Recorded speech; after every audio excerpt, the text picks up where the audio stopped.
پاکستان اس وقت سیلاب کی زد میں ہے۔ جنوبی پنجاب، راجن پور، فاضل پور، توسا، بی جی خان اور پنجاب کی آخری تحصیل رجحان سیلاب سے بری طرح متاثر ہے۔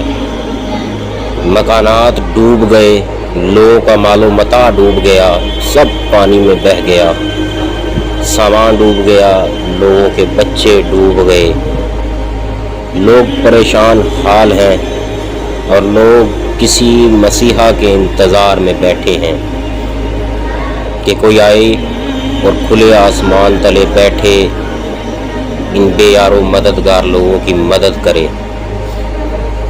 میں مخیر حضرات سے، تمام پاکستانیوں سے یہ اپیل کروں گا کہ تمام تر اختلافات بھلا کر آپ لوگ آگے آئیں اور دل کھول کر اپنے مصیبت زدہ بھائیوں کی مدد کریں۔ ڈوبتی بستیاں، سسکتی زندگی، یا الہی رحم فرما۔